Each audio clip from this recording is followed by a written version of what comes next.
Did you know that St. Luke's University Health Network has been recognized by the U.S. government as the highest performing health system in the United States for quality? You heard right. St. Luke's #1 recognition affirms our status as the top leader among the most respected healthcare providers in the nation, including Houston Methodist and the Mayo Clinic. To state it simply, if you want to receive the best care when you go to a hospital, come to St. Luke's. Excuse me! Taxi!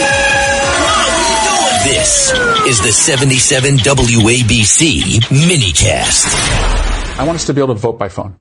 I think every Californian vote by phone. Vote by phone. Yeah, if we can do our taxes, do our make our healthcare appointments, make essentially do your banking online, you should be able to vote by phone.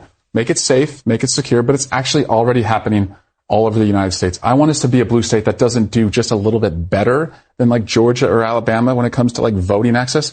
I want us to max out democracy. Also, as it relates to democracy, if you wait in line for 30 minutes or more, if you do want to vote in person, I think you should fine every county for every minute that a person has to wait longer. All right, Eric Swalwell, folks, not exactly big in the brain department, Democrat congressman from California. Quite dangerously for California, he is running for governor of California.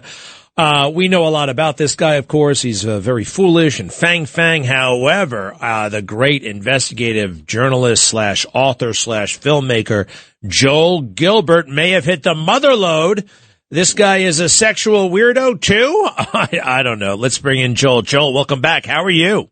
Okay, good to be back. It's a big day. Daily Mail just covered my research on Eric Swalwell's college years at Campbell University in North Carolina, and I uncovered some very disturbing writings that he made, including a violent, drunken poem where he eroticizes violence against women in this crazy poem that he actually published as part of a course, and he's going to have to answer for that. I don't think women voters are going to like it when they see how he refers to using alcohol to eroticize violence against women, and that's what he was up to in college. All right, so the poem is called Hungover from Burgundy. Is that the one? That's the one. You want to read it? Yeah, I can read you a few parts of it. He says, a flurry of limbs and nails, she chased and I ran. Atop my hotel, she stopped. My anxious arm she bit while I screamed. She bent her lips into mine, kissing until veins imploded, till blood rolled down our chins. In the morning, her form sloppy, her legs pale, my lips cracked and dry, and we groaned simultaneously. So it's a whole drunken encounter with a lot of violence, and this is how he refers to a sexual encounter with alcohol and violence. And I think it's very disturbing. I think it's easier to understand how he got involved with this Chinese spy Fang Fang, allegedly, and why he had that bizarre divorce as well. I think he has serious problems, and it's starting to come out when we look at his college writings. I want to come back to the divorce. Tell me more about what he wrote in college that you found. Well, the other disturbing thing is, it's very jarring because his father was a police chief, but he writes an article in the Campbell paper. He's a writer, and he glorifies cop killers, the 1960s cop killers, Leonard Peltier and Mumia Abu-Jamal, who killed law officers. He demanded that they be released because they're political prisoners, he said. And, he calls it political, cry for justice. Now, we know that Swalwell is demanding that ICE officers be unmasked and lose their immunity.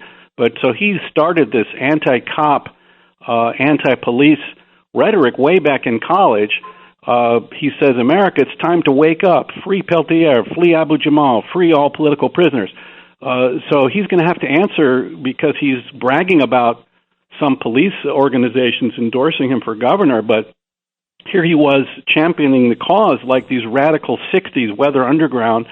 They championed the cause of these people who murdered law enforcement officers, and that's the same thing the Weather Underground was doing. They championed armed struggle, and they framed police officers as part of this evil system. So that's what he was up to in college, and you can see with his anti-ICE rhetoric, he's up to the same thing today.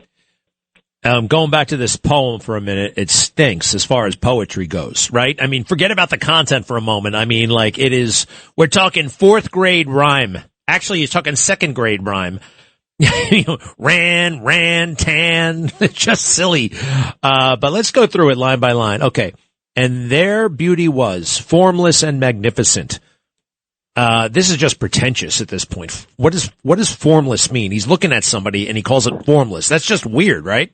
Well, what he's doing is he's desensitizing his conquest. He's making the woman not out to be a person, but just to be an object. So he's objectifying her, some object. He gets her drunk. He has this bloody, violent encounter with her, and at the end, she loses all value because she's, their encounter is over. But you can keep reading. Well, okay. A flurry of limbs and nails. She chased and I ran. I chased and she ran. Atop my hotel she stopped. And I leapt for cloth and tan. I mean, I think that means, what, he jumped her bones? I mean, what does that mean? Her clothes and her skin? What do you think that means? Pretty much. It's still this female who's an object, and he's using alcohol and violence to have this encounter that he enjoys, and in the end, he dismisses her because she's formless. She has no personality. Well, let's see. My anxious arm she bit. My scar is beautiful. While I screamed, she bent her lips to mine, kissing till veins imploded and exploded, till blood rolled down our chins. For bounded mouths cannot speak of parting. All right, now maybe this is like, look, I think this guy's a total lowlife, but is this like kind of S&M? They both like pain, a little bit of sadism, a little bit of masochism, perhaps? I think from his point of view, he likes it because the woman has no personality. She's just a body. He enjoys the violence and the alcohol.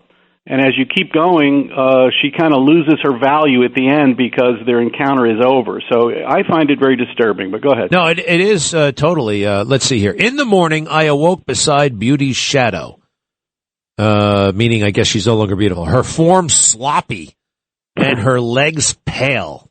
Oh, boy. My scar lost, my lips cracked and dry, and we groaned simultaneously. Okay. They woke up and he thought better of it. I mean, but the groaning, I mean, are they regret it simultaneously, or are they they having pleasure simultaneously? Well, I don't think it's a mutual experience. I think he's experiencing all these things and he's observing how he got into this, through being hungover, how she's kind of this shapeless form. They get drunk, they have this violent encounter, and then he's no longer interested. So I find it pretty disturbing. I think women voters aren't going to like it, and Swalwell's going to have a lot of explaining to do about this kind of sick poetry that he's writing, eroticizing violence against women. I think he's going to have to explain it because it's very disturbing to me. Let me ask you, the California gubernatorial race right now, there are some Democrat heavyweights in it. Antonio Villagrosa, he was the mayor of Los Angeles. Let's see here. Katie Porter, who's a nut job, but, she's in politics. Oh, Xavier Becerra, who was Health and Human Services Secretary, and a former Attorney General of California. Are any of these Democrats kind of like intrigued? Do you have any sense that they're interested in what you're writing and they're prepared to use it against him? Well, I think they should be. More interesting is on March 20, I have actually a hearing in the Sacramento court to disqualify Swalwell from the ballot. The Secretary of State has to certify all candidates 6 days later on March 26 for the June primary. I'm looking to get him disqualified because he does not have a residence in California. He told his mortgage company in sworn documents in Washington, D.C. that was his primary residence. So the California Constitution says you have to live in California for 5 years before the election. So I think that one they're pretty interested in. This has just hit the news today, so let's see how they react if they're going to demand that he explain this drunken violence against women in college and also his anti-cop theme where he wanted cop killers to be set free. So I think it's very disturbing, but it explains why he's such a far-left nut today.